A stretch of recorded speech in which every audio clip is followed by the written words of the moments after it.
kumpul kembali. Kita bersyukur pada rahmat Tuhan karena selama 9 kali pertemuan kita bisa menikmati mengenai buku yang membahas mengenai kehidupan orang Kristen yang normal. Dan sungguh adalah satu berkat saudara-saudari karena kita boleh melihat langkah demi langkah untuk maju, dan saya juga mengapresiasi saudara-saudari yang dengan setia bisa mengikuti sampai sesi yang terakhir dari buku ini. Tetapi kita pun tidak berhenti sampai pembahasan buku ini. Nanti di sesi pengumuman malam ini kita juga akan umumkan topik apa lagi yang akan dibahas pada pertemuan berikutnya. Ya, tentu sangat membantu kita untuk maju di dalam Tuhan. Baik, saudara-saudari, sekilas saja untuk membuka persekutuan pada malam ini, saya kembali menyambut saudara-saudari yang baru pertama kali hadir.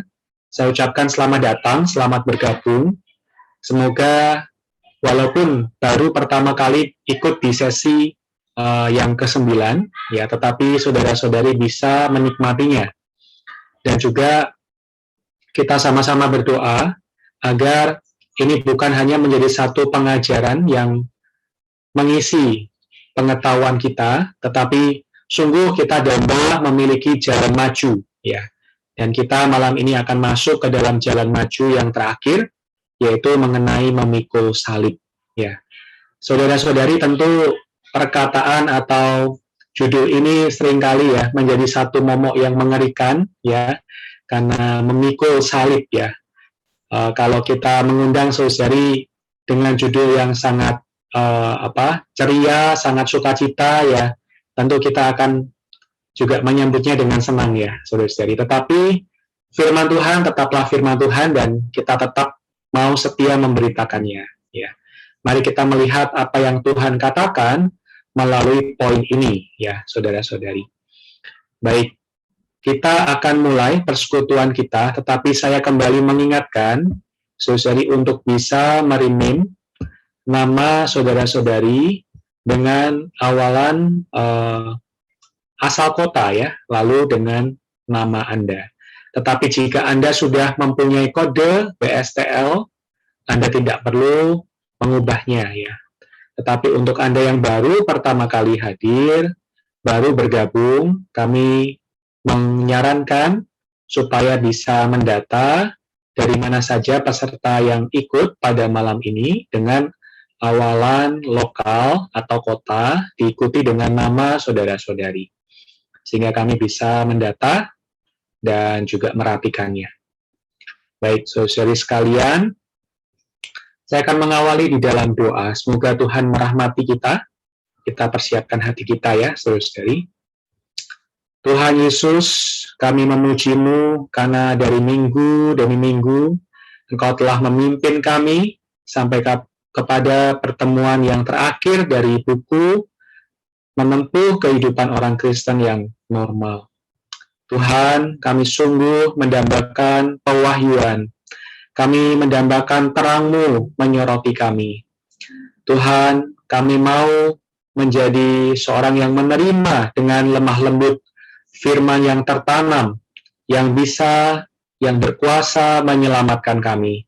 Urapilah saudara kami yang menyampaikan firman, Engkaulah yang mengurapi setiap perkataannya, penuh dengan suplai, penuh dengan terang, membawa kami memasuki kebenaran firman Tuhan. Kami doa juga untuk setiap jaringan internet yang dipergunakan, setiap device yang kami pakai, semuanya bisa berjalan dengan lancar tanpa ada gangguan satu apapun. Tuhan Yesus, kami juga mengundang Tuhan, Engkau hadir, memberikan kami roh, hikmat, dan wahyu, supaya kami bisa mengenal Dikau dengan benar. Tuhan, berkatilah persekutuan pada malam ini. Di dalam nama Tuhan kami berdoa. Amin. Baik, saudari, kami juga mengingatkan selama saudara-saudari mengikuti persekutuan ini, Anda bisa dengan aktif bertanya, ya. Bertanya mengenai topik yang kita bahas malam ini melalui kolom chat. sangat baik bisa langsung kepada saya bantu untuk menjadi moderator dan menyampaikan hal ini kepada tim ya, supaya bisa dijawab pada sesi tanya jawab. Ya. Demikian juga saudara-saudari boleh merespon dengan satu kenikmatan ya. Jika Anda tidak ada pertanyaan, Anda sudah cukup jelas, Anda mau berbagi apa yang Anda nikmati, Anda juga bisa menyampaikannya di kolom chat ya, supaya kita sama-sama bisa menikmati ya dan saling berbagi apa yang telah kita dapatkan. Baik, waktu dan tempat saya persilahkan kepada Saudara Moses untuk memulai. Tuhan Yesus memberkati. Puji Tuhan, saudara-saudari yang terkasih, suara saya apakah jelas? Jelas, saudara? Jelas ya. Mohon doanya, saudara-saudari, karena di tempat saya hari ini sedang hujan deras sekali. Biasa akan berdampak pada koneksi. Tapi kita tahu memang berita kesimpulan dari buku ini sangat baik ya. Iblis juga tidak terima. Karena itu mohon doakan supaya tidak ada masalah pada koneksi. Jadi, saudara-saudari, puji Tuhan, tadi Saudara Hansen sudah sebutkan ya bahwa hari ini adalah berita terakhir dari buku Kehidupan Orang Kristen yang Normal. Ini merupakan kesimpulan dari serangkaian berita yang sangat baik yang sudah saudara-saudara sampaikan di minggu-minggu sebelumnya. Karena itu saya ada beban yang begitu mendalam, saudara-saudari ya. Jadi nanti juga mohon maaf jika waktunya agak panjang sehingga waktu untuk tanya jawab menjadi begitu terbatas, tapi tidak apa karena saya rasa beban memang harus disampaikan. Ya. Saya juga berdoa supaya Roh Kudus bisa berbicara leluasa. Yang kedua, kita juga buka pelayanan untuk tanya jawab di WA Group ya, saudara-saudari yang belum tergabung bisa menghubungi baik saya, Saudara Hansen, Saudara Kenny, Saudara Irfan ya, untuk bisa bergabung di WA Group tersebut. Jadi kalau ada pertanyaan yang atau hal yang belum dipahami sepanjang berita ini ataupun selama mengikuti seri Kehidupan Orang Kristen yang Normal, saudara-saudari Anda bebas bertanya, silahkan di grup tersebut ya. Jadi baik yang berhubungan atau yang kurang berhubungan dengan topik juga silahkan ditanya. Jika dirasa ragu bertanya dalam grup, kami juga melayani secara pribadi ya. Jadi jangan khawatir, pelayanan ini terbuka bagi saudara-saudari dimanapun Anda berada. Baik, kita masuk langsung ke dalam berita terakhir dari buku Kehidupan Orang Kristen yang Normal. Ya, kita berharap bahwa melalui pembahasan buku ini, saudara-saudari kita semua makin dinormalkan. Ya. Karena sungguh Allah rindu ya, bahwa manusia yang diciptakan Dia, kalau kita lihat di minggu-minggu sebelumnya, bisa memenuhi tujuan akhir dari penciptaan Allah. Dan itu bukan sesuatu hal yang dahsyat. Itu adalah hal yang normal, yang wajar. Jadi bagi saya, bagi Bapak, Ibu, Saudara-saudari, bisa menggenapkan kehendak Allah, seharusnya ini merupakan sebuah hal yang normal. Iblis di sisi negatif membuat banyak orang Kristen merasa mustahil, sulit ya untuk bisa mencapai kehendak Allah. Di sisi lain agama membuat orang yang bisa mencapai kehendak Allah sebagai sesuatu yang luar biasa. Jadi di sisi kiri ya negatif, iblis membuat mencapai kehendak Allah menjadi sesuatu yang mustahil.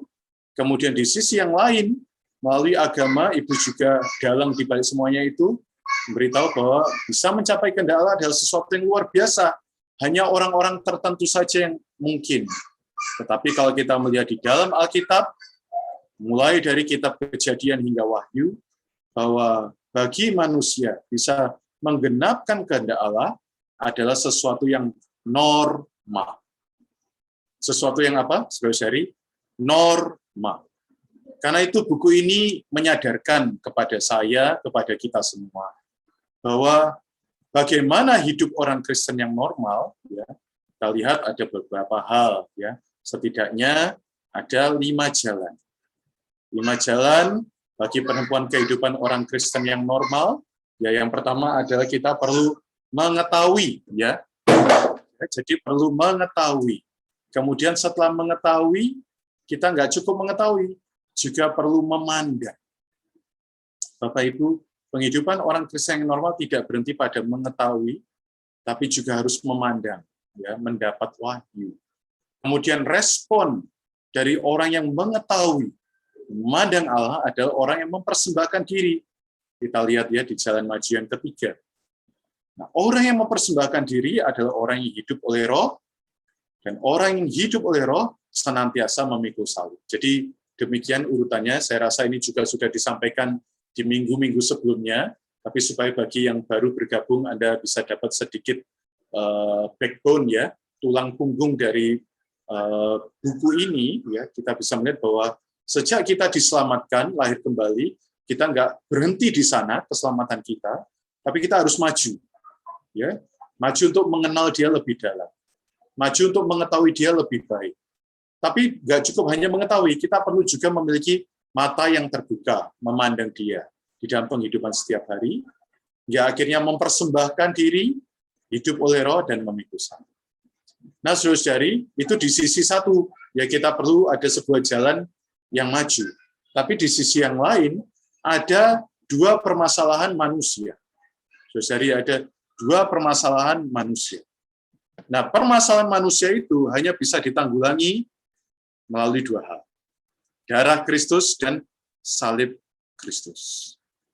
Sebentar ya, saudara.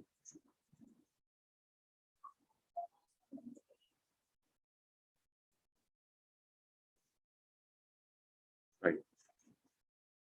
Ya, jadi yang pertama adalah darah Kristus untuk menanggulangi apa yang telah kita lakukan. Ya, darah Kristus itu adalah supaya dosa-dosa kita diampuni. Kalau kita lihat beberapa minggu yang lalu, kita tahu darah Kristus ini membereskan seluruh hal negatif di dalam hidup kita. Tapi bukan hanya darah Kristus, tapi juga ada salib Kristus. Itu bukan hanya menanggulangi perbuatan-perbuatan kita, tapi menanggulangi apa adanya kita. Karena itu, saudara-saudari yang terkasih, ya, kita patut mengucap syukur ada darah Tuhan yang membasuh kita, yang mengampuni kita, tapi kita perlu mengucap syukur lagi bahwa ada sesuatu yang dinamakan salib Kristus. Salib Kristus bukan hanya menanggulangi perbuatan kita yang negatif, yang membuat kita tidak bisa menghampiri Allah. Salib Kristus membawa kita, saudara-saudari yang terkasih, ditanggulangi. Apa adanya kita yang tidak berkenan, ya, itu disalibkan, dimatikan, sehingga kita bisa menempuh penghidupan yang maju. Nah, ada sedikit catatan, saudara-saudari, minggu lalu saudara Kenny sudah sampaikan bahwa langkah-langkah ini bukan sesuatu yang, saya sudah sampai level 3, berarti saya nggak perlu mengetahui dan memandang. Tidak, ini suatu langkah yang terus berulang, sebuah siklus, ya, dan ada hal-hal ciri-ciri yang mengikuti. Dan ini sudah dibahas di beberapa minggu yang lalu, ya. Nah, karena kita mau bahas hari ini untuk menyimpulkan semuanya dengan memikul salib, maka mari kita lihat 4 aspek pekerjaan salib yang juga sudah disampaikan oleh saudara kita di minggu yang lalu.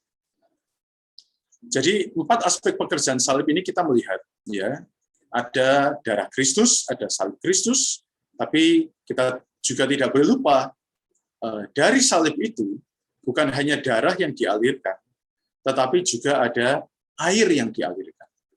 Betul ya, ketika di kitab Yohanes kita lihat Tuhan Yesus ada di kayu salib, kemudian panglima, ya, dari tentara itu ingin memastikan apakah Tuhan sudah mati, maka dia meminta pasukannya menusukkan, ya, tombak kepada lambung Tuhan.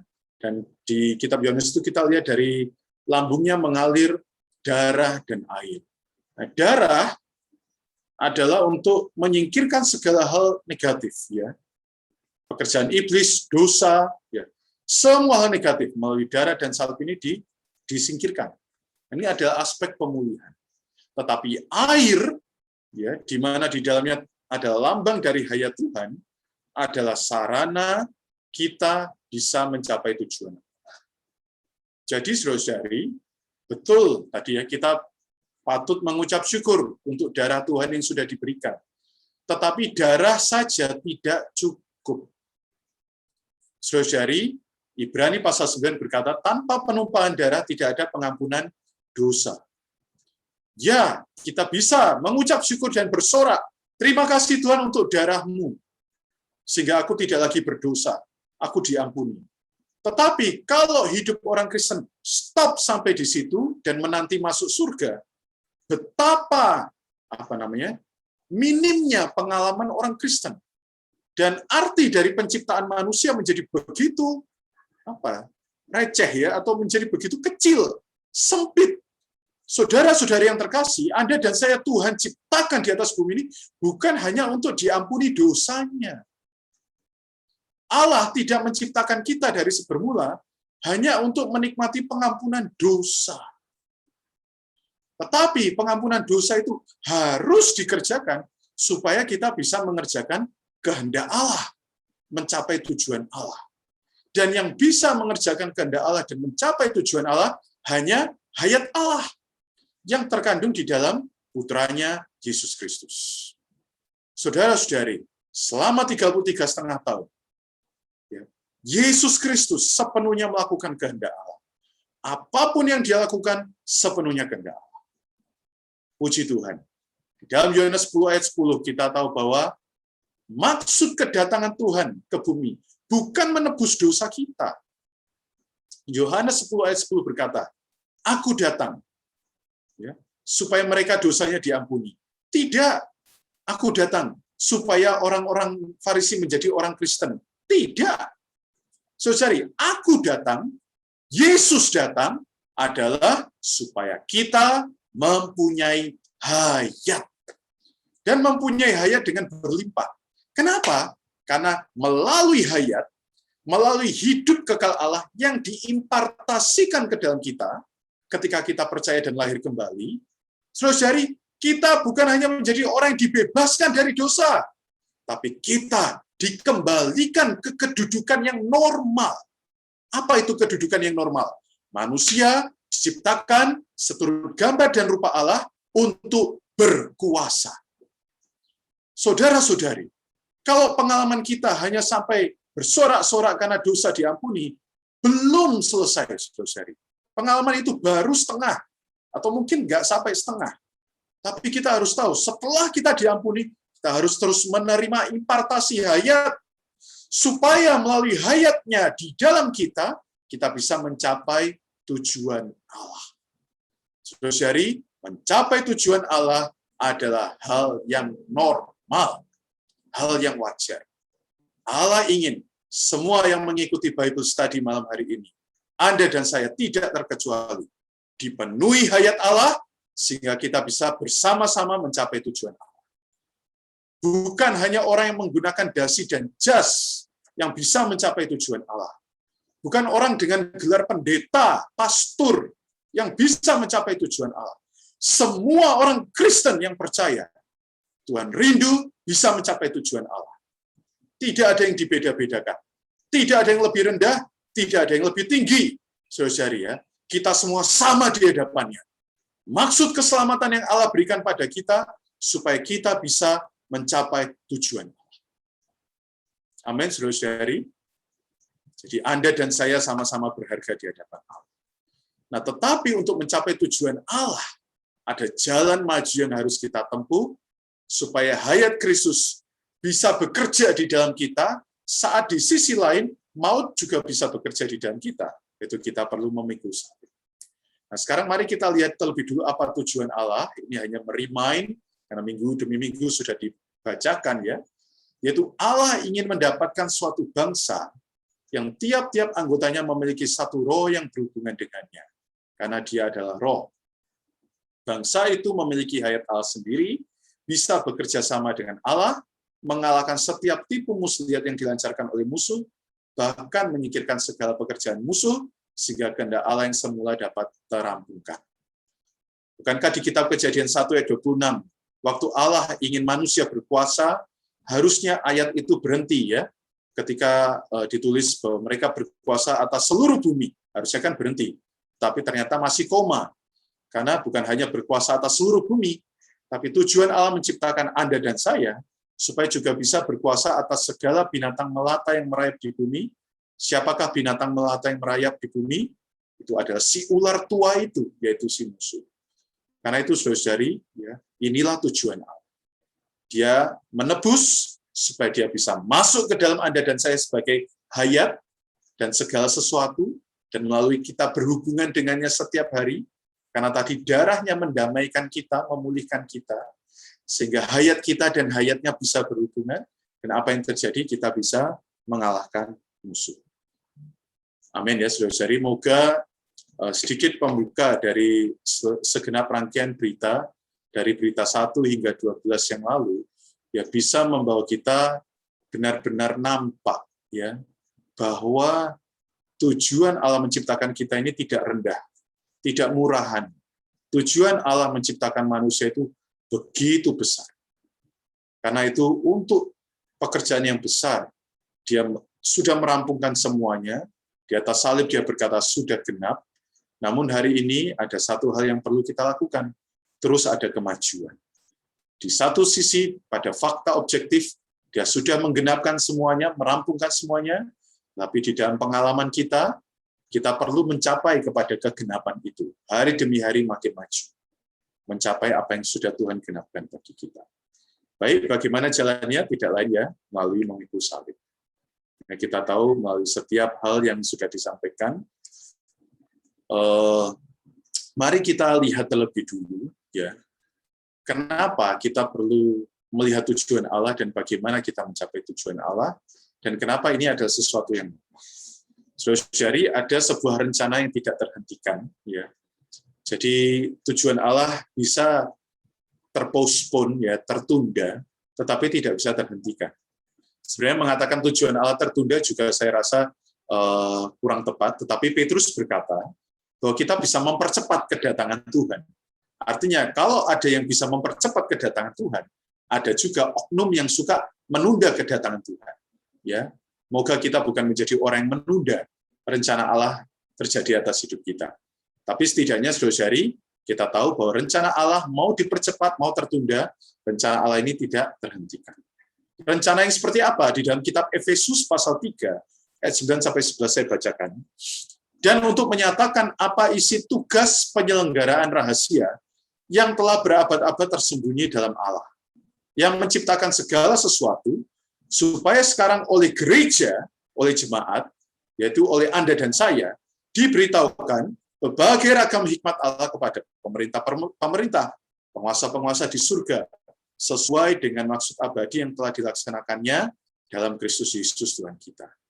Jadi, saudara-saudari, ada sebuah rencana yang selama berabad-abad tersembunyi. Ya. Banyak orang tidak paham rencana Allah. Selama berabad-abad tersebut, rencana Allah sebermula yang sudah diberitakan di dalam kitab Kejadian seolah-olah hilang. Karena manusia tinggal di dalam jiwa, karena manusia tinggal di dalam daging. Mata mereka tidak nampak. Ya, mereka tidak mengenal. Karena itu kenapa kita perlu kenal rencana Allah, kita perlu nampak rencana Allah.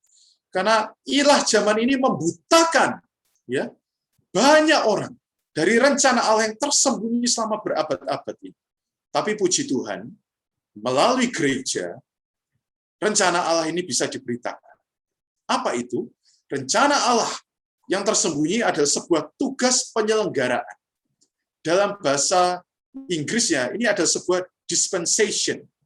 Adalah sebuah penyaluran. Jadi, Allah ingin menyalurkan dirinya ke dalam kita. Saudara-saudari, rencana Allah di dalam manusia bukanlah supaya manusia bisa melakukan ini dan itu. Bukan supaya saya jadi pengkhotbah yang hebat, Bapak Ibu jadi seorang penginjil terkenal, saudara itu mampu melakukan karunia, mujizat tertentu. Itu bukan rencana Allah, saudara-saudari. Rencana Allah adalah dirinya ya, tersalurkan ke dalam manusia. Terselenggarakan ke dalam manusia. Masuk ke dalam manusia. Karena itu, saudara-saudari, dia mau perkara yang tersembunyi ini, yang menjadi kunci hidup orang Kristen yang normal, diberitahukan melalui gereja. Saudara-saudari, kalau orang Kristen setiap hari mendapatkan penyaluran Allah ke dalam dirinya, ada hayat di dalam dirinya, maka orang tersebut makin normal. Tapi kalau orang Kristen itu mampu melakukan semuanya tanpa perlu penyaluran Allah, dia akan menjadi orang Kristen yang tidak normal. Ada orang karena dia memang fasih berbicara, dia tidak perlu berdoa untuk berbicara bagi Tuhan. Dia tidak perlu persiapan. Dia tidak perlu bertanya pada Tuhan, Tuhan apa yang harus aku siapkan untuk pengutaraanku. Ada orang, karena dia jago menginjil, dia mungkin tidak perlu berdoa untuk menginjil. Ada orang, saudari, karena jago pelayanan, memainkan musik, memimpin pujian, mungkin dia nggak perlu datang pada Tuhan, takut dan gentar. Saudari, inilah yang sedang dikerjakan oleh ilah zaman ini. Membuat orang tidak tahu tugas penyelenggaraan yang ada pada gereja. Apa itu? Allah ingin menjadi segalanya. Allah justru ingin bekerja pada apa yang dianggap oleh dunia ini sebuah kebodohan. Allah ingin bekerja pada orang-orang yang sedemikian. Allah justru ingin memakai orang yang kayaknya tidak jago berbicara untuk menyampaikan firman Tuhan. Allah ingin memakai orang-orang yang kayaknya tidak fasih untuk memberitakan Injil, justru untuk memberitakan Injil. Inilah rencana Allah. Dunia mungkin tidak pakai, saudari. Dunia mungkin memandang, orang ini bodoh. Nggak cocok. Tapi saudari, sejak Kristus di hati kita menjadi hayat kita, tersalurkan ke dalam kita, inilah rahasia hidup orang Kristen. Ini tersembunyi bagi banyak orang di bumi. Tetapi ini diperjelas melalui gereja. Gereja itu adalah sekumpulan orang-orang yang kayaknya menurut dunia bodoh, menurut dunia kurang kerjaan. Ya. Bayangkan malam hari ini, bagi orang dunia, ngapain datang mencari firman, memperdalam firman. Bagi orang-orang dunia, waktu 2 jam ini bisa untuk melakukan banyak hal. Bisa berinvestasi, bisa melakukan usaha. Ya. Tapi saya tahu ada beberapa orang yang hadir malam ini, tutup tokonya lebih awal. Saudari, kata orang rugi. Tapi, saudari ya, Allah bisa menyalurkan diri pada orang-orang yang sedemikian. Ya. Saya lanjutkan supaya kita makin jelas. Karena itu, saudari, untuk dirinya bisa disalurkan dengan jauh lebih banyak. Ada satu perkara yang sejak semula menjadi masalah besar dalam penghidupan orang Kristen, yaitu sifat hakiki kejatuhan orang, dosa, yang ada di dalam jiwa manusia. Jadi begitu Allah menciptakan Adam, ya, saya bacakan di Kejadian 2 ayat 7. Ketika itulah Tuhan Allah membentuk manusia itu dari debu tanah dan menghembuskan nafas hidup atau nesyamah, ya, ke dalam hidungnya. Demikianlah manusia itu menjadi makhluk yang hidup. Nah, dalam bahasa aslinya, kata makhluk itu adalah nefes. Nefes ini artinya jiwa. Ya. Dalam hal ini, konotasi kata jiwa itu belum negatif. Ya. Harusnya manusia itu menjadi jiwa yang hidup. Tapi karena dosa, jiwa yang terdiri dari pikiran, emosi, dan tekad, itu menjadi makin kuat. Sehingga bukan lagi manusia menjadi jiwa yang hidup, tetapi jiwa makin kuat atas manusia. Jiwalah yang diperhidupkan manusia. Bisa lihat bedanya ya. Dahulu harusnya manusia menjadi jiwa yang hidup melalui roh yang diperhidupkan. Tapi karena kejatuhan, pikiran manusia menjadi tahu segalanya. Emosi manusia menjadi mengasihi segalanya. Yang harusnya mengasihi Tuhan, jadi cenderung mengasihi diri sendiri, mengasihi banyak hal selain Tuhan. Tekad manusia menjadi begitu mudah untuk percaya diri. Begitu kuatnya jiwa manusia, sehingga manusia tidak lagi menjadi jiwa yang hidup, tapi manusia menjadi jiwa yang lebih hidup daripada rohnya. Saudara, ini sebuah bahaya yang besar, dan inilah yang menjadi penghalang bagi seseorang untuk bisa merampungkan rencana Allah. Karena itu, perlu nampak perbedaan kekuatan alamiah dan pekerjaan Allah. Dan saya rasa ini menjadi pertanyaan yang sering kali ditanya pada Bible study ini.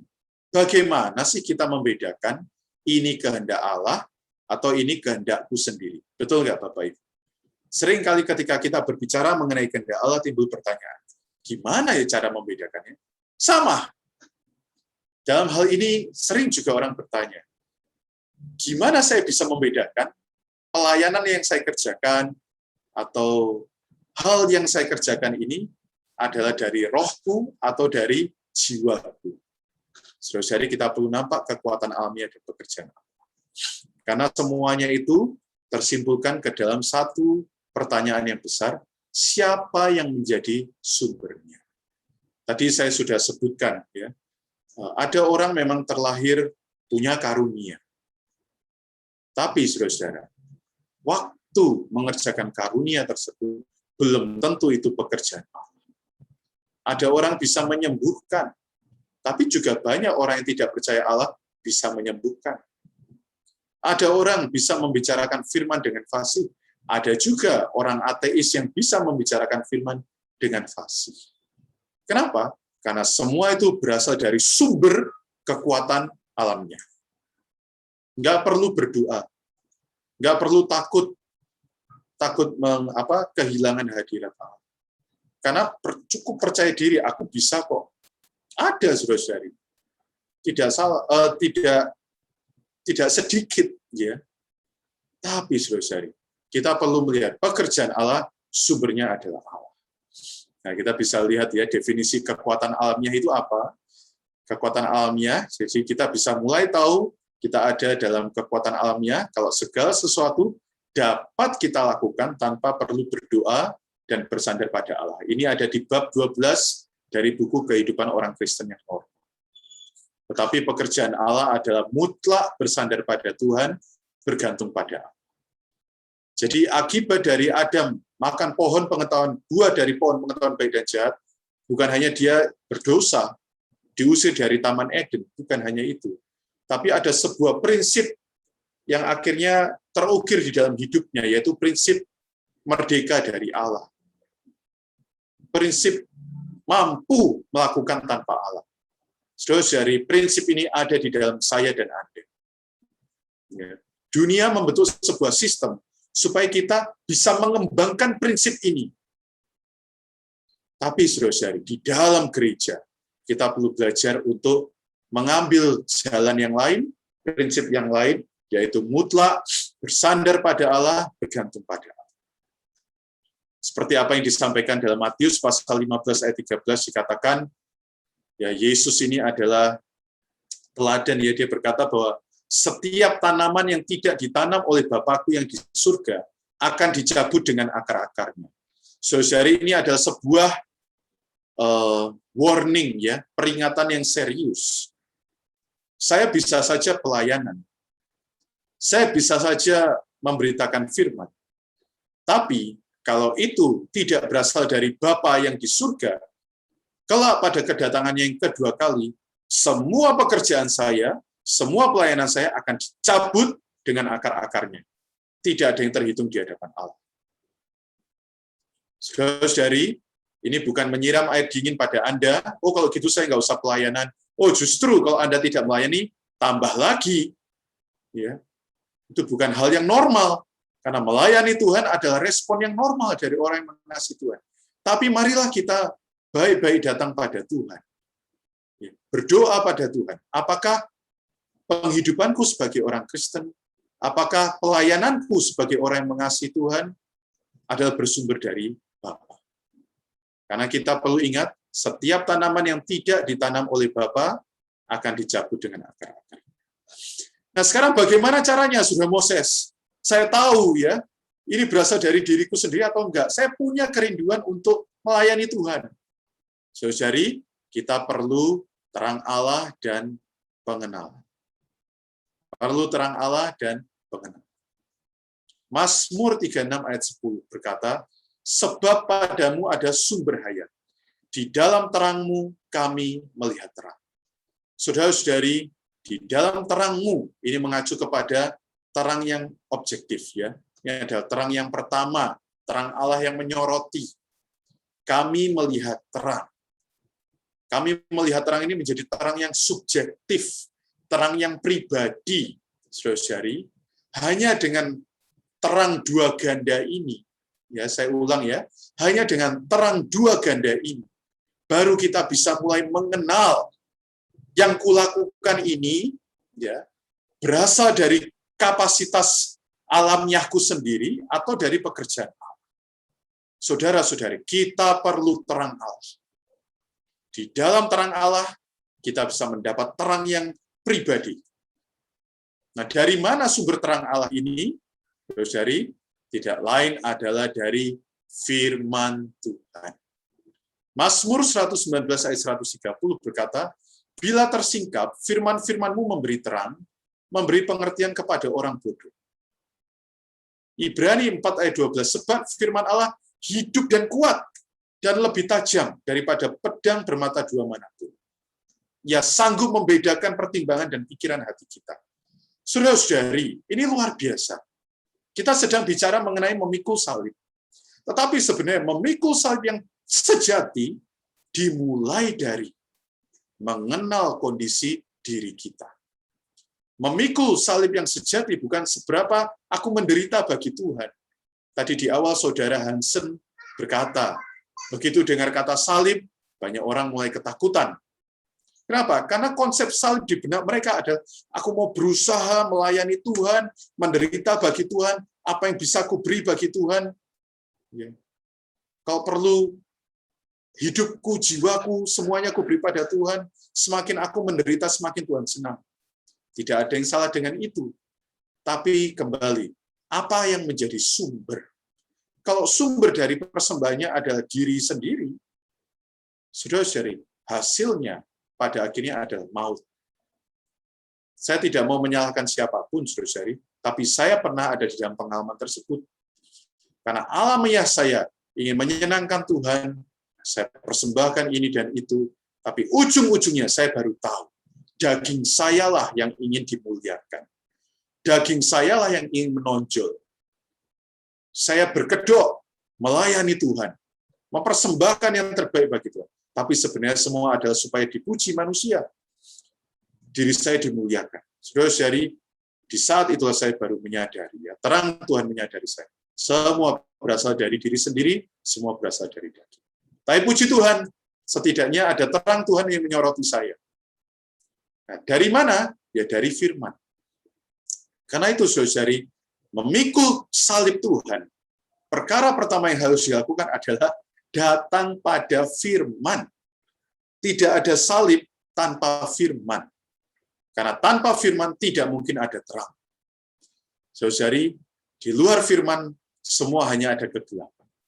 Tapi firman Tuhan memberi terang, bahkan memberi pengertian kepada orang bodoh. Dan bukan hanya pengertian, tapi firman bisa membedakan pertimbangan. Saudara-saudari, begitu kita datang pada firman, ya akhirnya kita ini bisa membedakan, nggak perlu menimbang-nimbang. Yang kulakukan ini dari daging, dari kehendakku sendiri, atau dari kehendak Allah. Tidak perlu. Karena begitu seseorang menganalisis, seketika itu juga dia jatuh pada daging. Kalau sudah mulai menimbang, aduh yang kulakukan ini seturut kehendak Allah atau bukan ya? Saudara-saudari, sebenarnya itu sudah mulai indikasi apa? Jatuh ke dalam daging. Tapi kalau kita terus datang pada firman, saudara-saudari, firman Tuhan yang ada di dalam Alkitab, kita perhidupkan, kita nikmati, memberi terang sehingga kita hidup penuh dengan terang, jelas. Ya, hati kita, pertimbangan hati kita jadi begitu jelas. Kenapa? Karena di dalam Dia ada hidup, dan hidup itu adalah terang manusia. Saudara-saudari, di dalam firman, di dalam Dia yang adalah firman itu, semuanya menjadi begitu jelas. 1 Yohanes 2:27 bahkan memberitahu, bahkan ya, kalau kita hidup di dalam terang, kita ini nggak perlu tanya lagi. Nggak perlu pengajaran orang lain. Karena semuanya sudah jelas. Kenapa banyak orang masih suka tanya ini, tanya itu? Ya, nggak apa-apa ya, karena kita di dalam tubuh, kita perlu bersekutu. Itu berbeda ya.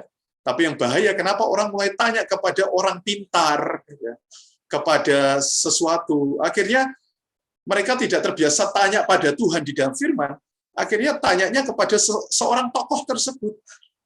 Karena tidak ada firman, karena tidak ada terang. Tapi, saudara, coba bayangkan 160 orang di ruangan ini. semua tinggal di dalam terang, maka hidup Anda akan tidak ada kebingungan, saudara. Di tengah situasi pandemi ini banyak kebingungan.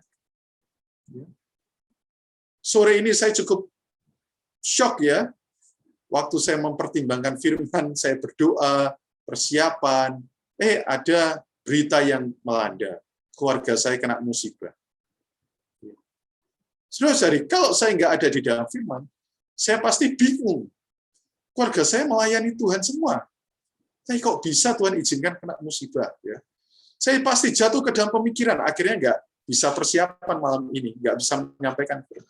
Benar-benar jam 4 sore tadi ya, baru saja keluarga besar saya kena musibah. Saya bingung, saudara-saudari ya, kalau tidak di dalam firman, kalau tidak di dalam terang. Tapi puji Tuhan. Persiapan firman ya, membuat saya mau tidak mau datang pada terang. Yang mengakibatkan saya tidak perlu gelisah, tidak bingung, tidak khawatir. Saudari, hidup tanpa kekhawatiran adalah normal. Hidup tanpa kegelisahan adalah normal. Secara alamiah, saya ingin menangis tadi, saudari ya. Saya ingin tanya Tuhan, kenapa saya lagi persiapan firman, kau izinkan musibah terjadi. Tapi puji Tuhan, saya tidak ada di dalam alamiah dan daging saya yang mungkin menyalahkan Tuhan. Saya ada di dalam terang. Sehingga puji Tuhan, saya dan istri saya malam hari ini bisa memuji Tuhan.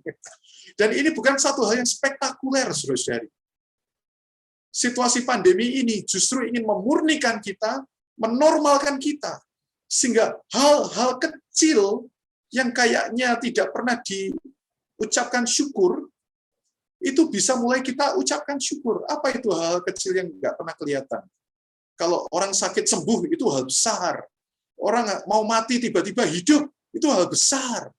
Tapi hal kecil kayak tidak khawatir, tidak gelisah, hidup lega, hidup penuh sukacita, itu kan hal-hal kecil yang jarang diperhatikan. Tapi kalau kita punya hidup itu, wah saudara-saudari, itu adalah hidup yang normal. Orang akan melihat, kok bisa ya orang itu penuh sukacita. Saudara-saudari, sesungguhnya ini adalah hidup di dalam terang. Dan ini adalah awal mula memikul salib. Karena kalau saya tidak memikul salib, hidup di dalam terang, saya mengasihi hayat jiwa saya mengasihi nyawa saya mengasihi keluarga saya, ya, saya bisa menyalahkan Tuhan. Tapi puji Tuhan, saya mengasihi Allah saya.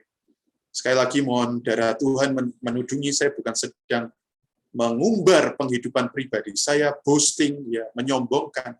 Tapi saya ingin beritahu, memamerkan kepada saudara-saudari, Anda pun sanggup, saudara-saudari, punya hidup yang normal.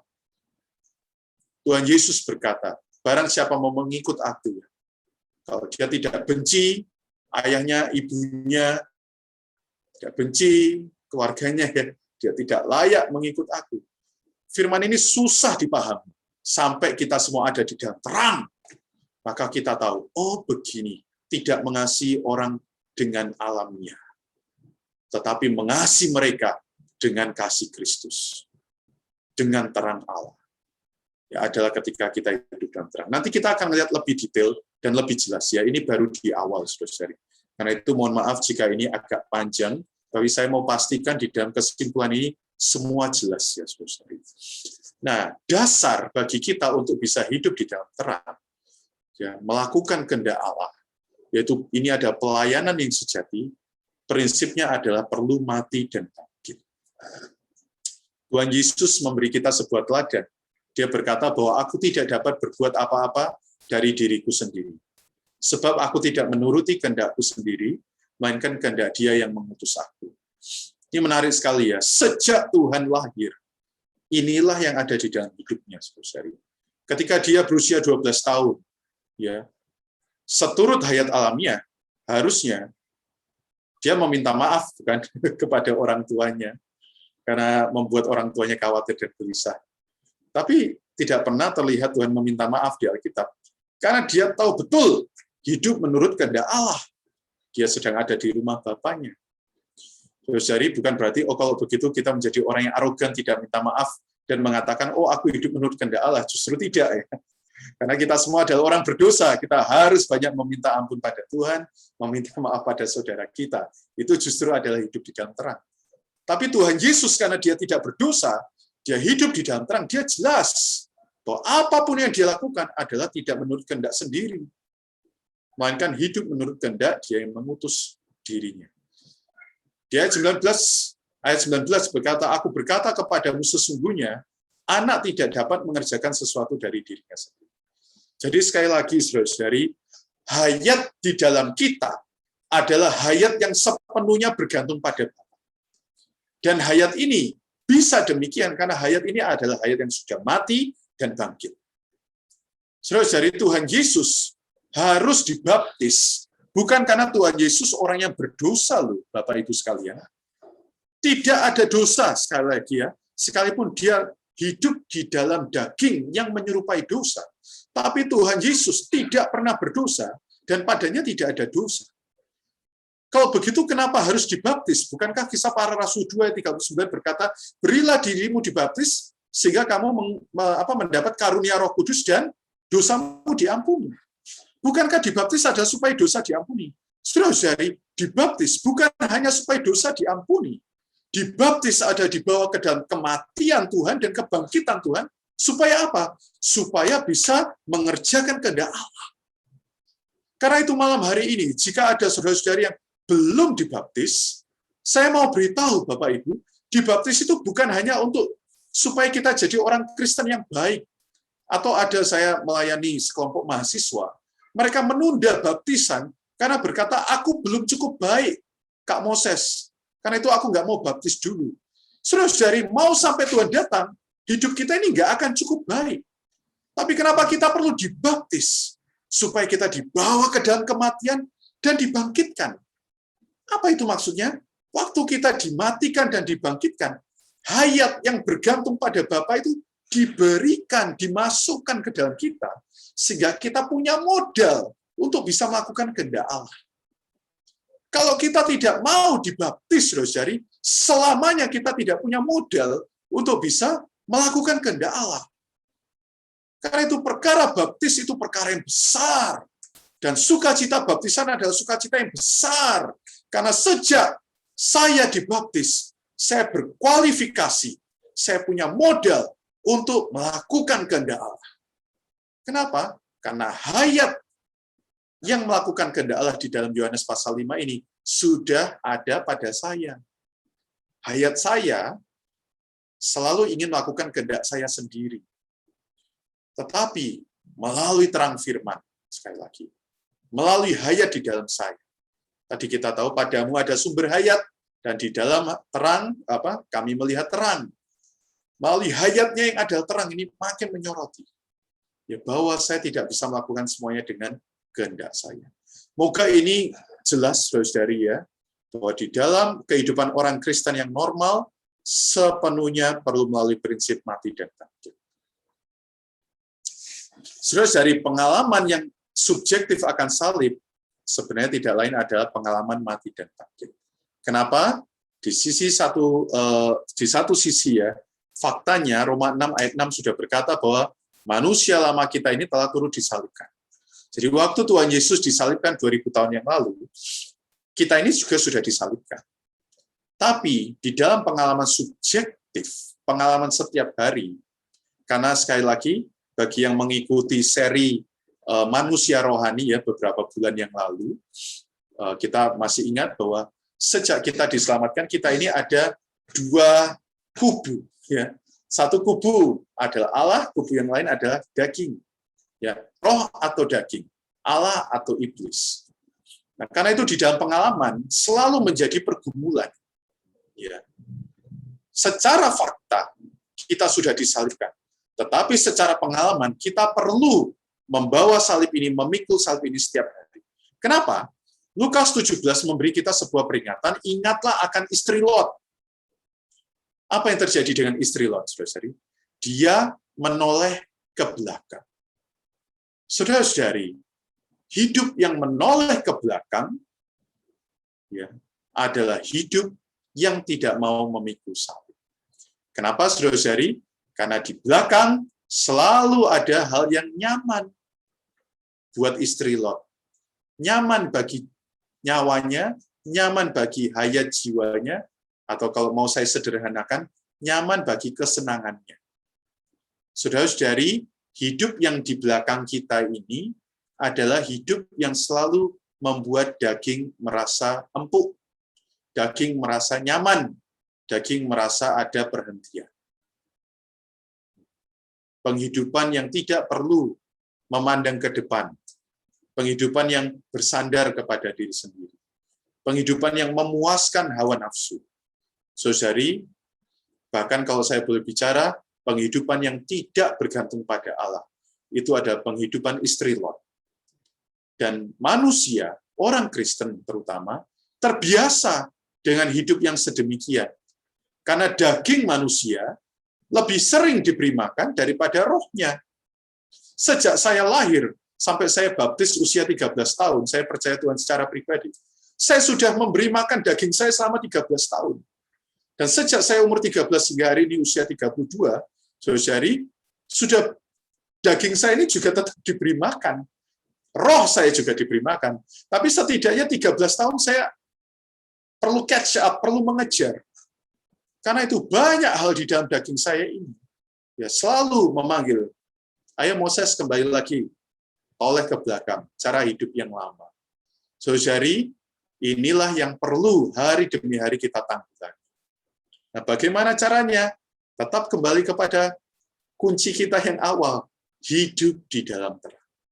Nah, saudari, melalui hidup di dalam terang, dan melalui kita rela menyangkal jiwa, tidak menoleh ke belakang, hasilnya adalah berbuah lebat. Yohanes pasal 12 ayat 24 berkata, sesungguhnya jikalau biji gandum tidak jatuh ke dalam tanah dan mati, ia tetap satu biji saja. Tapi jikalau ia mati, ia akan menghasilkan banyak buah. Nah, ayat ini sering berhenti di sini. Ayat ini tetapi punya kelanjutan yang sama dengan kisah istri Lot tadi. Betul tidak? Yaitu apa? Barang siapa mencintai nyawanya, ia akan kehilangan nyawa. Barang siapa tidak mencintai nyawanya di dunia, ia akan memeliharanya untuk hidup yang kekal. Jadi, kenapa ayat ini identik? Ya, saya kembalikan ke Lukas pasal 17. Artinya, yang membuat istri Lot menjadi tiang garam adalah karena dia tidak mau menjadi sebutir biji gandum yang jatuh ke dalam tanah dan mati. Karena dia terlalu mencintai nyawanya. Sehingga dia adalah garam. Kita tahu di kitab Matius, kamu adalah garam bumi, ya, garam dunia. Harusnya garam itu, apa saudara-saudari? Punya fungsi untuk memberi cita rasa. Harusnya kehadiran kita di dunia ini punya cita rasa yang berbeda pada dunia yang begitu asam. Dunia yang begitu justru nggak ada rasanya, ya maaf. Dunia yang begitu dingin. Kemudian garam itu punya fungsi untuk mengusir ular. Tapi tiang garam, istri Lot, adalah garam yang tidak punya fungsi sama sekali. Tidak ada gunanya. Dia adalah orang Kristen yang tidak berguna. Secara status dia Kristen. Tapi secara posisi, dia tidak sampai ke Zoar, ya dia tidak diselamatkan, dia juga tidak binasa. Dia hanya ada sebagai peringatan. Ciri dari orang Kristen karnal, orang Kristen yang tinggal di dalam daging. Yang waktu Tuhan nanti datang kali kedua, tempat bagi orang ini bukan neraka, karena dia tidak ada di Sodom dan Gomora. Juga bukan di kerajaan, karena dia tidak diselamatkan. Tapi dia ada di pendisiplinan, tempat yang memalukan. Sudah jadi orang Kristen, sudah mendengar firman berkali-kali, tapi hidupnya tidak pernah berbuah. Tapi hidupnya tidak pernah berubah. Kenapa? Karena orang Kristen yang seperti itu terlalu mencintai dirinya sendiri daripada mencintai Allah. Saudara, ini mudah untuk diucapkan, tetapi sulit untuk dipraktekkan. Karena itu sekali lagi, kita perlu tinggal di dalam terang. Ya, Bible study ini bukan sumber terang. Bible study ini adalah sarana membantu Bapak Ibu supaya secara pribadi selesai Bible study di rumah masing-masing di 6 hari yang lain, Anda bisa secara pribadi datang kepada terang. Itu yang akan membuat Anda berbuah. Itu yang akan membuat Anda ada perubahan. Ikut Bible study ini tidak akan mengubah hidup Anda, saudara. Ini hanya membantu Anda untuk punya selera, taste yang lebih untuk mau datang kepada firman. Begitu Anda secara pribadi datang kepada firman, Anda akan menjadi sebutir biji gandum yang jatuh ke tanah dan mati. Kenapa? Karena daging itu tidak suka datang kepada firman secara pribadi. Manusianya saya ini lebih suka datang rame-rame, mendengarkan dari seseorang khotbah. Begitu datang pada firman, rasanya sulit paham ya, udahlah tutup aja Alkitabnya. Itulah daging. Saudari, tapi begitu kita mau menyangkal, aku mau mulai baca buku ini secara pribadi. Aku mau mulai baca Alkitab secara pribadi. Saat baca, kalau tidak paham, berdoa, minta Tuhan wahyu. Saudara-saudari, hidup yang sedemikian mendatangkan terang. Akhirnya apa, saudara-saudari? Wah, Anda punya buah-buah yang dihasilkan. Dan hasilnya, Anda dan saya punya roh seorang hamba. Apa itu roh seorang hamba? Roma pasal 15 berkata, jadi dalam Kristus, aku boleh bermegah tentang pelayananku bagi Allah, sebab aku tidak akan berani berkata-kata tentang sesuatu yang lain, kecuali tentang apa yang telah dikerjakan Kristus olehku, yaitu untuk memimpin bangsa lain kepada ketaatan oleh perkataan dan perbuatan. Singkat cerita, saudara-saudara, ya, kalau kita bisa menyangkal hayat jiwa kita, ya, menyangkal untuk membaca firman, dan mengambil keputusan untuk tinggal di dalam terang, saudari, akhirnya hidup kita ini adalah hidup yang merupakan hamba, tidak berani melakukan apapun sebelum kita tanya kepada Tuhan. Roh seorang hamba adalah orang, saya sering berkata ini ya, roh yang sedikit-sedikit berdoa. Saya ulang ya, roh seorang hamba adalah orang yang sedikit-sedikit berdoa. Berbeda dengan orang yang sedikit berdoa. Orang yang sedikit berdoa percaya pada kemampuannya, percaya kepada pemahamannya. Tapi roh seorang hamba, sedikit-sedikit dia berdoa. Dia tidak paham akan situasi, dia berdoa.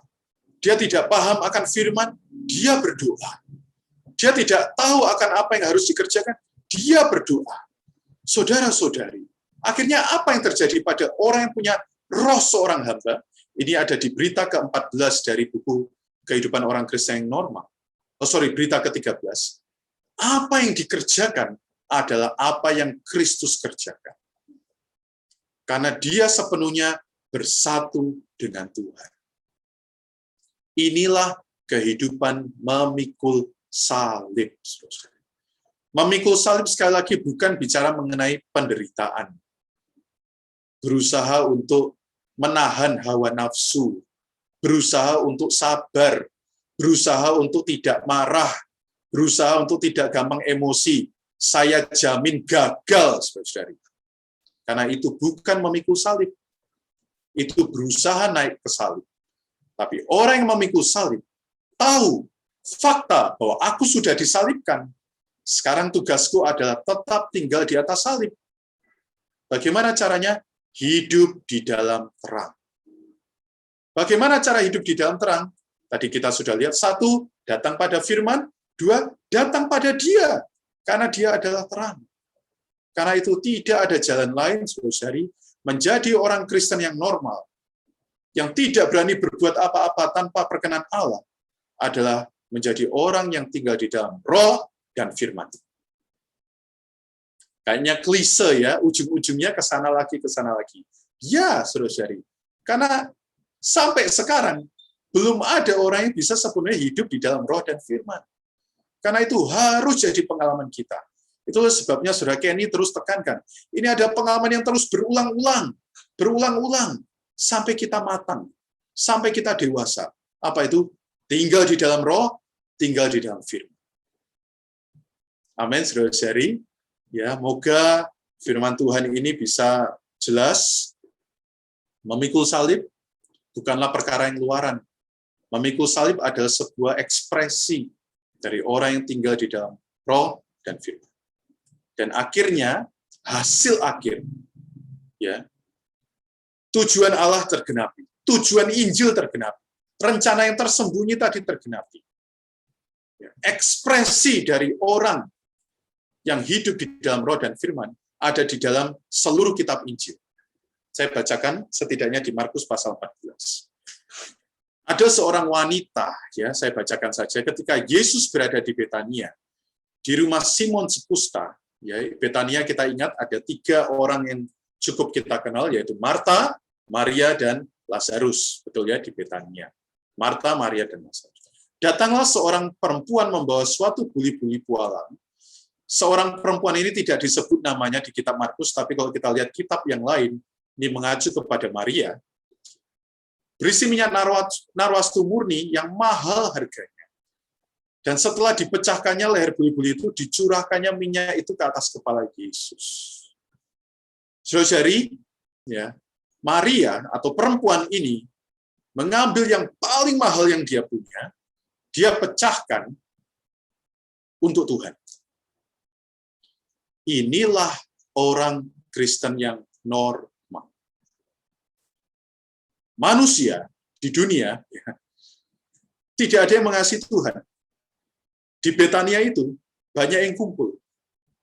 Tapi tidak ada yang mengasihi Tuhan. Dari mana? Dari ayat selanjutnya. Orang-orang menjadi gusar dan berkata seorang kepada yang lain, untuk apa pemborosan minyak narwastu ini? Ya, wajar nggak, saudara-saudara? Wajar ya. Secara alamiah, secara komersil, ngapain kasih ke Tuhan minyak yang mahal ini? Bukankah bisa dijual minyak ini dan dipakai untuk menolong orang-orang yang sedang kelaparan, yang miskin, janda-janda? Baik nggak, saudara-saudari? Baik. Tapi semua itu ada konsepsi alamiah. Si Tuhan, Maria, di kitab Lukas pasal 10, duduk di sebelah kaki Tuhan, mendengar perkataan Tuhan di saat Marta sedang sibuk mengurus ini dan itu. Dia hidup di bawah terang, sehingga dia tahu apa yang dia lakukan. Dia tahu Tuhannya akan segera naik ke atas kayu salib.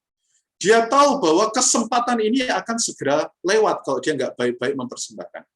Dia mengambil kesempatan ini untuk mencurahkan yang terbaik. Saudara tahu nggak, selain Maria, ada nggak yang mencurahkan minyak urapan kepada Tuhan di dalam kitab Injil? Ada. Ada 4 wanita yang mendatangi makamnya Tuhan. Betul nggak? Tapi mereka sudah telat, saudara-saudari. Tuhan sudah nggak ada di sana. Mereka mau juga menyenangkan Tuhan. Tapi karena mereka tidak tinggal di dalam terang, sudah telat, saudara-saudari. Tapi Maria, orang yang hidup di dalam terang, dia tahu harga seberapa besar yang harus dia persembahkan kepada Tuhan. Dan ini bukan pemborosan. Ini adalah sesuatu yang wajar, yang normal. Kenapa? Karena Tuhan layak menerima semuanya. Saudari, ya di ayat 6 dikatakan, tetapi Yesus berkata, biarkanlah dia. Mengapa kamu menyusahkan dia? Ia telah melakukan suatu perbuatan baik padaku. Saudari, kalau orang yang berkata baik, wah itu kita sudah senang ya. Tapi ini yang ngomong baik bukan Petrus, bukan Paulus. Ini yang ngomong baik adalah Tuhan Yesus sendiri. Artinya, saudari, yang Tuhan inginkan dari hidup orang Kristen, padahal Tuhan berkata ya, tidak ada seorang pun yang baik, tidak ada. Hanya Tuhan Allah yang baik.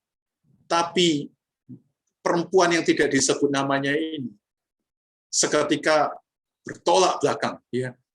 Perempuan ini telah melakukan suatu perbuatan yang baik. Di seluruh zaman, di seluruh ayat, tidak ada satu manusia pun yang baik. Tapi perempuan yang mencurahkan yang terbaik dari dirinya, Tuhan perhitungkan sebagai yang terbaik. Saudara-saudari, kalau kita tinggal di dalam firman, terang itu melingkupi kita, sehingga kita melakukan kehendak Allah. Dan yang paling nyata apa dari melakukan kehendak Allah? Kita menyerahkan yang terbaik dari kita untuk Tuhan. Entah itu waktu kita, tenaga kita, harta kita mungkin, usaha kita. Berdasarkan terang itu, saya tidak tahu Tuhan mau memimpin kemana. Tuhan akan berkata, "Hei orang-orang, mengapa kamu menyusahkan anakku ini? Karena ia telah melakukan suatu perbuatan yang baik padaku." Dan akhirnya apa? Ayat 9, ini adalah saya rasa ini adalah apresiasi tertinggi Allah pada manusia. "Aku berkata kepadamu, sesungguhnya, di mana saja Injil diberitakan di seluruh dunia, apa yang dilakukan perempuan ini akan disebut juga untuk mengingat dia." Saudara-saudari, kita tahu Injil adalah supaya kita ingat Tuhan. Tetapi tujuan Injil bukan hanya sekedar kita percaya, beroleh selamat, ingat kita diselamatkan Tuhan. Tujuan Injil sebenarnya ada supaya kita semua menjadi seperti perempuan ini. Kisah akhir dari Injil adalah supaya semua orang yang beroleh selamat mencurahkan yang terbaik bagi Tuhan, sampai orang di luar berkata, "Kok aneh ya orang ini? Boros banget sih bagi Tuhan, lebay banget sih untuk Tuhan, berlebihan sekali sih untuk Tuhan. Harusnya dia bisa punya masa depan yang cemerlang." Saudara Watchmeni, kata orang ya, saya nggak pernah bertemu, harusnya dengan kemampuannya itu bisa jadi Perdana Menteri China. Anda tahu Perdana Menteri China harus mengurus miliaran orang, negara yang maju. Watchmeni itu sanggup, saudara. IQ-nya saya nggak tahu berapa. Tapi suatu ketika dia bertemu dengan teman-teman SMA-nya berkata, "Saya nggak nyangka, saya ketemu kamu dengan keadaan yang seperti ini." Di malam itu, hati dia mau menangis. Tapi dia sadar, inilah harga yang dia bayar bagi Tuhan. Saudara-saudari, ini adalah harga yang normal. Ini bukan sesuatu yang berlebihan. Karena itu tidak perlu orang Kristen ketika mempersembahkan pada Tuhan, kita mencucurkan air mata. "Tuhan, aku sudah persembahkan ini bagi Engkau." Enggak perlu. Karena ini yang normal. Tuhan suka, saudara-saudari. Kehidupan orang Kristen yang normal adalah kehidupan yang mempersembahkan dirinya sehingga dia menjadi apa? Injil yang hidup. Karena di mana saja Injil tentang Kristus diberitakan, maka kisah tentang Anda mempersembahkan diri juga akan diberitakan. Inilah Injil yang hidup. Inilah kehidupan orang Kristen yang normal, yang wajar. Hasilnya apa? Wangi semerbak di kitab Yohanes ya. Seluruh ruangan itu mencium harum dari minyak yang dipersembahkan. Saudara-saudari, kehidupan orang Kristen yang normal harusnya, wajarnya membuat orang di sekitar Anda. Hari ini mungkin yang datang ikut Bible Study atau yang cinta Tuhan, hanya Anda di ruangan Anda ini, tapi melalui Anda mempersembahkan diri, mencurahkan waktu lebih banyak datang pada firman dan doa. Akhirnya anak Anda mulai mengasihi Tuhan. Suami Anda mulai ada selera datang pada Tuhan. Mereka mencium ada aroma yang berbeda pada Anda. Mereka mencium, kenapa istriku berbeda? Kenapa suamiku berbeda? Kenapa anakku berbeda? Kenapa orang tuaku berbeda? Mereka akan mencium. Awalnya mereka pikir, lebay banget sih, pemborosan banget. Tiap hari ikut Bible Study. Tiap hari baca Alkitab. Tiap hari nggak ada kerjaan lain emangnya. Oh Tuhan.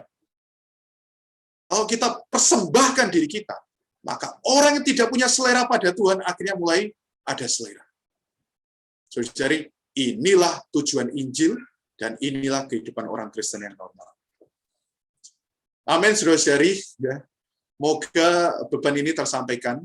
Ya, kehidupan orang Kristen yang normal bukan hanya sebuah slogan, bukan hanya sebuah berita yang disampaikan, tapi ini praktis. Anda dan saya bisa mengerjakannya karena ini normal. Dan sekali lagi, memecahkan semua yang kita miliki bukan karena usaha kita sendiri. Kita tentu ingat di Kisah Para Rasul pasal 5, ada sepasang suami istri yang bertekad, ya, tekadnya sudah baik, menyerahkan semua yang dia miliki, namanya Ananias dan Safira. Tapi karena sumbernya dari daging, di tengah-tengah dia mempersembahkan, dia jatuh ke dalam dagingnya. Dia berbohong kepada Petrus, dia mendustai Roh Kudus. Hasilnya adalah kematian.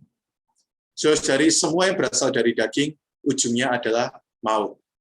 Apa yang berasal dari daging, hasilnya adalah maut. Saudari, kita mau coba persembahkan semuanya, tapi kalau itu bukan berasal dari terang firman, mohon maaf saudari, hasilnya adalah maut. Nanti mungkin kita kecewa, kita mulai tanya Tuhan, Tuhan aku sudah persembahkan semuanya, tapi kok hidupku makin susah. Ini adalah pertanyaan dari seorang yang mempersembahkan menurut daging. Karena mengasihi hanya jiwa, tidak memikul salib. Tapi karena dia tinggal di dalam terang, tinggal di dalam roh. Reaksi spontan dan otomatis adalah seperti perempuan ini. Dia nggak peduli lagi. Mau setelah ini habis, mau setelah ini Tuhan justru meninggalkan dia, mau setelah ini Tuhan justru nggak mengapresiasi dia nggak peduli. Dia hanya tahu mempersembahkan karena ini waktu yang paling tepat. Saudari, Tuhan sudah akan datang. Ya, waktunya sudah dekat. Inilah waktu yang paling tepat bagi Anda untuk mempersembahkan. Ya, pada yang masih muda, saya terus dorong. Pakai masa muda Anda untuk menggali firman. Ya, di dalam gereja juga ada sebuah pelatihan, namanya pelatihan sepenuh waktu. Jika Anda tertarik ingin tahu infonya, bisa juga tanya pada kami yang melayani. Persembahkan masa muda Anda, 2 tahun di sana. Bagi Anda orang tua yang punya anak masih muda, jangan tahan anak Anda untuk mengasihi Tuhan. Jangan takut jika anak Anda menjadi orang yang tergila-gila pada Tuhan. Jangan takut nanti siapa yang meneruskan usaha saya. Saudari, jadilah orang Kristen yang normal. Ya, perkataan ini bukan menggurui Bapak Ibu saudari, ini juga bagi saya. Ya, saya masih perlu banyak belajar. Saya juga masih punya anak yang masih kecil.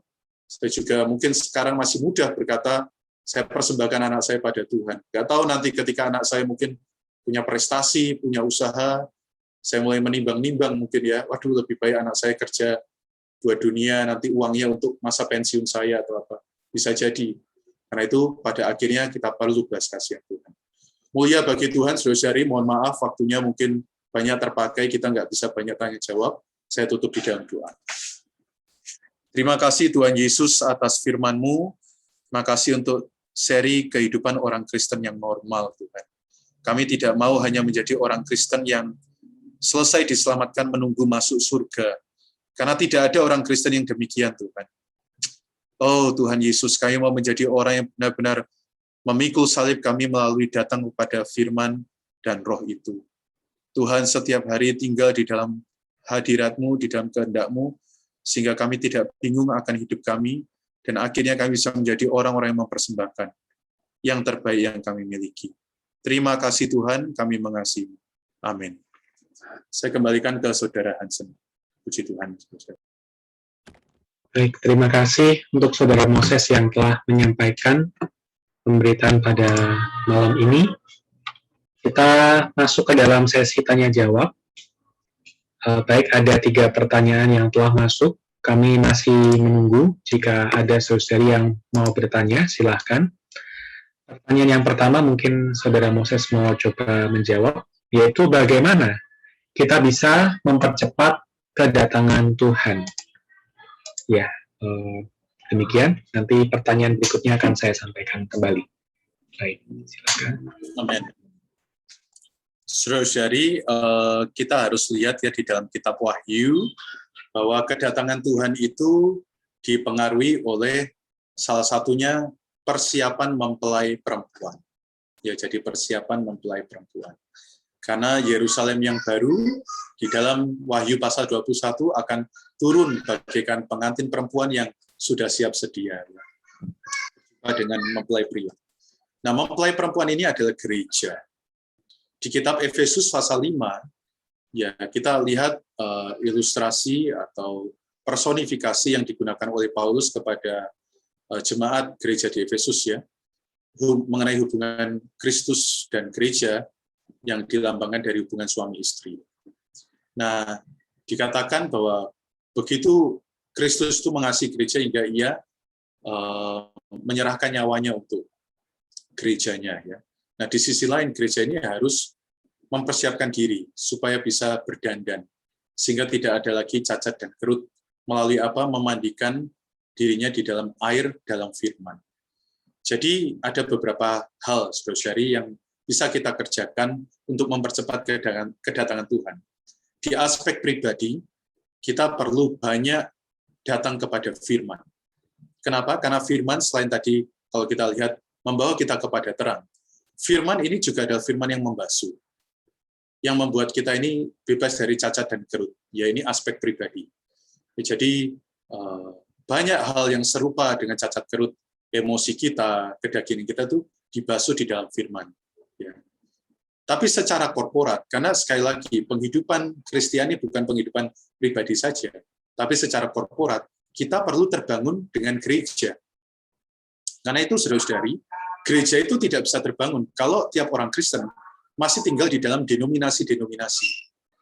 Gereja tidak bisa terbangun kalau saya masih mengikuti pemahaman saya di dalam bergereja. Karena saya orang Jawa, saya mengikuti gereja orang Jawa. Karena saya mungkin punya konsep baptis, saya mengikuti gereja baptis. Gereja adalah gereja Allah. Maka saya perlu berkumpul dengan orang-orang yang tinggal di dalam tubuh Kristus yang satu itu, dan bersama-sama bersiap menjadi mempelai. Ya, jadi di aspek pribadi, untuk mempercepat kedatangan Tuhan harus banyak datang pada firman. Di aspek yang korporat, saya harus mencari gereja yang sesuai dengan kehendak Allah. Bukan gereja yang sesuai kehendak pribadi, bukan gereja yang sesuai dengan pemikiran orang, doktrin orang, aliran tertentu, tetapi manakah gereja yang memang ada di hati Allah. Amin. Puji Tuhan. Amin. Puji Tuhan untuk jawabannya. Terima kasih. Jadi kita perlu memperhatikan aspek individu dan juga korporat ya, saudara-saudari. Memperhatikan hayat kita bertumbuh dan juga menempuh penghidupan gereja. Baik, pertanyaan yang kedua saya bacakan di sini akan dijawab oleh saudara Irfan, yaitu apakah sebenarnya yang dimaksud dengan salib? Ya, saya persilakan saudara Irfan. Ya, baik. Tadi saya sempat ada sedikit menambahkan ya, saya ingat ayat di Petrus ya, sebelumnya untuk pertanyaan nomor 1. Jadi di sana diberitahu kalau kita mau menantikan mempercepat kedatangan Tuhan, kita harus lihat akhir zaman itu bagaimana, dan kita sekarang ini harus hidup suci, hidup saleh ya. Kita melakukan segala sesuatu sesuai dengan janjinya. Tadi seperti yang saudara Moses katakan, kita mau menjadi mempelai perempuannya yang siap sedia, yang perlu mengasihi Tuhan. Kita perlu bahkan menjadi prajuritnya di dalam kitab Efesus ya. Jadi gereja itu adalah mempelai perempuannya juga pejuangnya ya, mengasihi dia. Maka dari itu kita perlu kudus, kita perlu tak bercacat, tak bernoda, menantikan dia, memegang janjinya ya, dan sebagainya. Nah, untuk perkara salib ini memang adalah sesuatu hal yang besar ya.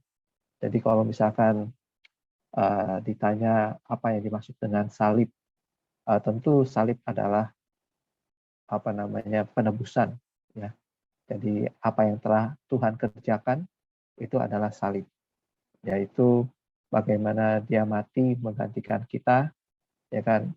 Dia menebus kita. Dan kalau awal-awal ya kita sempat juga sharing ya.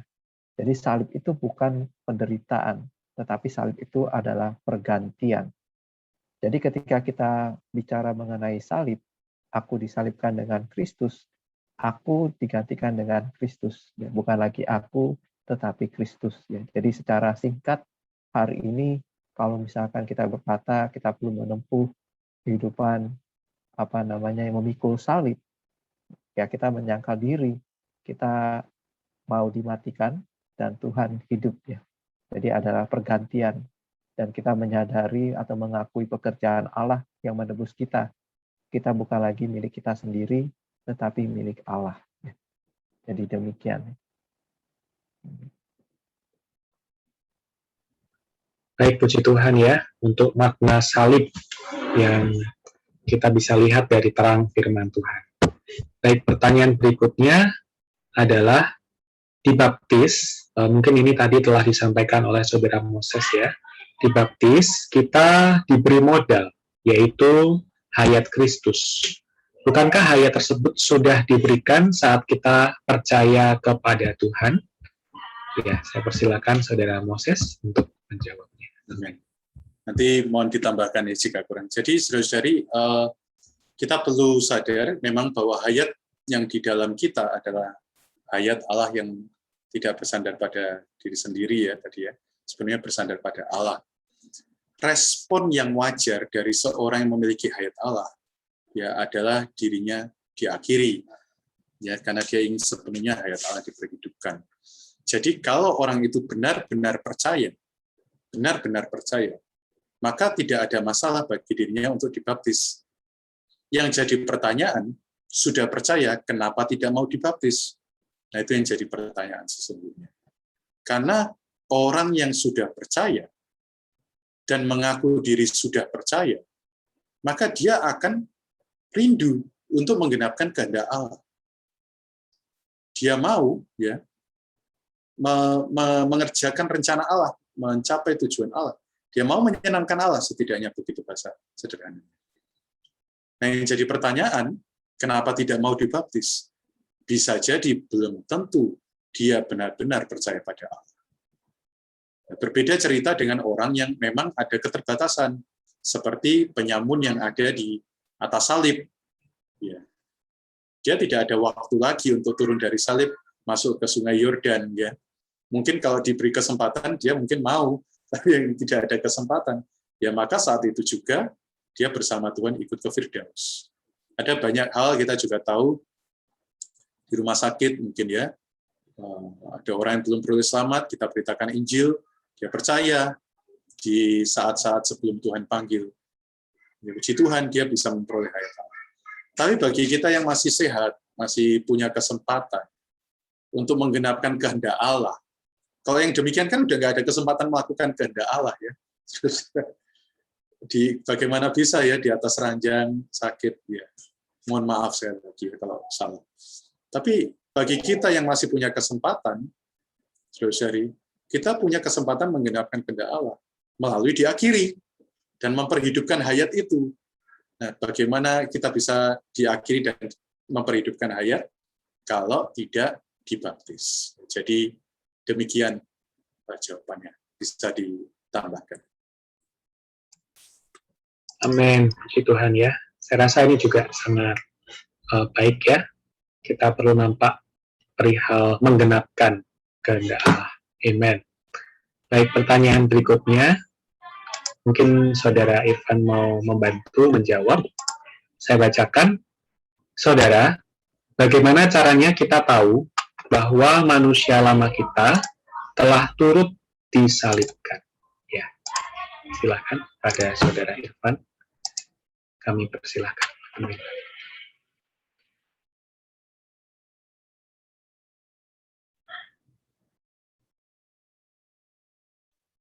Oke, baik. Sebelumnya saya mau tambahkan sedikit ya untuk pertanyaan yang tadi. Ini kebetulan ya nanti saudara kita akan sharing. Ini akan kita bahas di pertemuan-pertemuan yang berikutnya ya. Jadi seri kepercayaan orang Kristen khususnya mengenai Kristus dan hidup baru ya. Jadi perkara menerima hayat Allah adalah perkara kita dilahirkan kembali ya. Jadi bukan hanya secara pernyataan saya percaya kepada Tuhan atau saya dibaptis ya.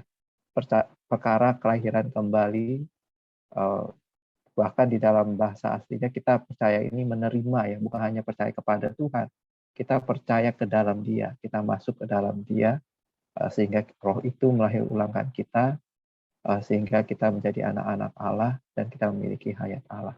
Jadi ke depan kita akan bahas lebih banyak lagi khususnya di buku seri kepercayaan orang Kristen mengenai Kristus dan hidup baru ya. Nah, untuk pertanyaan yang tadi, bagaimana caranya kita tahu manusia lama telah turut disalibkan? Caranya ya kita lihat firman Tuhan ya, Alkitab ya, Roma pasal 6 ayat 6 di sana memberitahu manusia lama kita telah turut disalibkan dengan Kristus. Jadi kita tahu ya melalui firman Tuhan, dan ini adalah satu fakta ya. Jadi bukan dari perasaan kita dan sebagainya, tapi dari firman Tuhan. Kita cukup mengamini, kita cukup mengimaninya, dan kita boleh mengalami dalam kehidupan sehari-hari ya. Maka dari itu dikatakan kita perlu terus-menerus mengenakan manusia baru yang terus-menerus diperbarui. Jadi demikian ya. Amin. Amin. Puji Tuhan. Ya, terima kasih untuk jawabannya, Saudara Irfan. Apakah ada lagi saudari yang mau bertanya?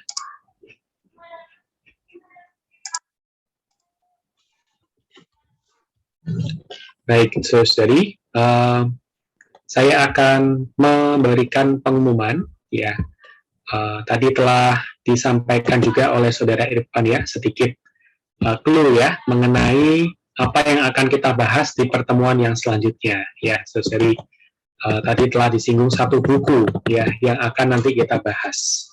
Baik, saya akan tampilkan beberapa pengumuman. Baik, saudara-saudari, kita mengucap syukur ya karena Tuhan telah membawa kita sampai ke buku kehidupan orang Kristen yang normal. Ya, kita sungguh memerlukan. Tadi Saudara Moses telah menyampaikan, kita perlu secara pribadi untuk datang kembali kepada firman Tuhan.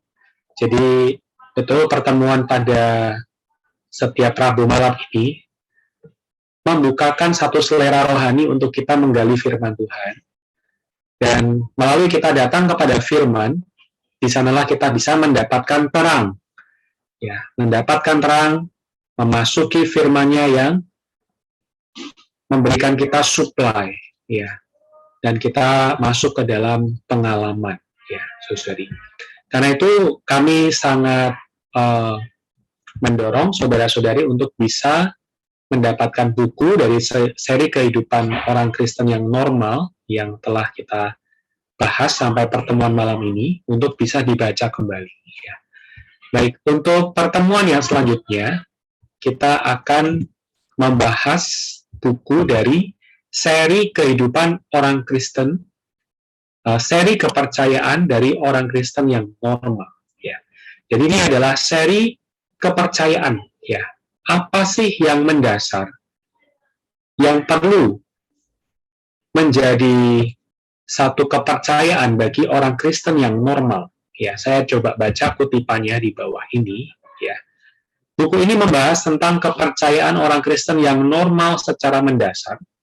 Dibahas mulai dari pengenalan terhadap Allah, pengenalan terhadap Kristus, pengenalan terhadap Alkitab. Juga disinggung tentang penebusan, Kristus menjadi hayat, Roh Kudus, dan pengenalan dasar lainnya bagi kehidupan orang Kristen.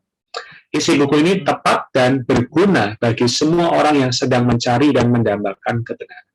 Ya. Baik, jadi ada 4 buku, ya, Kristus dan orang Kristen, seri yang pertama, Kristus dan Allah, seri yang kedua, lalu dilanjutkan seri ketiga, Kristus dan hidup baru, dan seri yang keempat adalah Kristus dan kekristenan. Ya, karena itu kami mengundang saudara-saudari untuk di Rabu yang akan datang memasuki pertemuan yang pertama. Ya. Kami juga menyambut saudara-saudari yang ingin mengundang kerabat, teman-teman Anda yang damba haus akan kebenaran, bisa mendaftarkan dirinya melalui link yang telah tercantum. Ya. Semoga melalui persekutuan ini, ya, kita bisa mendapatkan kebenaran. Kita semakin solid menjadi orang Kristen. Ya. Dan tentunya kita boleh menjadi orang yang menyambut kedatangan Tuhan. Ya. Bagi saudara-saudari yang ingin mendapatkan bukunya secara online atau soft copy-nya, ya, Saudara Irfan telah membantu kita di kolom chat. Di sana Anda bisa membelinya melalui Google Playbook, ya.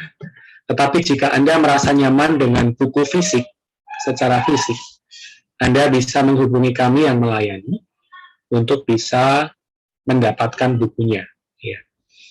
Demikian pengumuman pada malam ini. Kita akan akhiri di dalam doa, ya. Mungkin saya undang kembali ya, Saudara Irfan, mungkin boleh menutup persekutuan kita di dalam doa. Kemudian kita boleh sama-sama membuka mic kita dan mengucapkan kata-kata berkat ya. Saya persilakan Saudara Irfan. Terima kasih. Amin. Baik, saudara-saudari, mari kita berdoa. Tuhan Yesus, terima kasih Tuhan. Terima kasih untuk firman-Mu ini. Tuhan, kami mau punya kehidupan orang Kristen yang normal. Berkati setiap kami yang ada di sini, Tuhan. Oh Tuhan, hari demi hari kami bisa melihat fakta mengenai darah dan salib dalam kehidupan kami sehari-hari. Kami mau punya iman. Oh Tuhan, kami menempuh kehidupan oleh Roh. Tuhan, juga kami bersama-sama. Oh Tuhan, menantikan Dikau datang kembali. Tuhan, persiapkanlah setiap kami yang ada di sini. Jangan biarkan kami keluar daripada-Mu. Kami mau bukan hanya sebatas agama ajaran. Kami mau di dalam kehidupan kami benar-benar menampilkan kami adalah anak-anak Allah. Kami bisa mengekspresikan Allah dalam kehidupan kami. Sertailah kehidupan kami Tuhan. Hari demi hari kami rindu oleh kehidupan kami, orang-orang di sekitar kami, menemukan kami ada di dalam Dikau. Kami bisa seperti Paulus, memperbesar Dikau, ditemukan di dalam Dikau. Sertai hari-hari kami Tuhan, Kau berkati juga rencana ke depan mengenai seri kepercayaan orang Kristen yang normal. Oh Tuhan, kami sungguh rindu Tuhan masuki buku-buku ini. Kami mau hari demi hari dipenuhi dengan kebenaran-Mu. Kami mengenal Dikau sebagai Allah kami. Kami menjadi orang Kristen yang tepat, yang seturut dengan kehendak-Mu. Sertailah Tuhan hari-hari kami, semua yang mengikuti acara Bible Study, Truth and Life pada malam hari ini. Dalam nama-Mu Tuhan, kami sudah berdoa. Amin. Amin. Tuhan Yesus memberkati. Saudari, kita boleh open mic kita dan mengucapkan salam pada satu dengan yang lain. Terima kasih semuanya. Tuhan berkati. Terima kasih Saudara Irfan. Ya, sama-sama. Terima kasih Saudara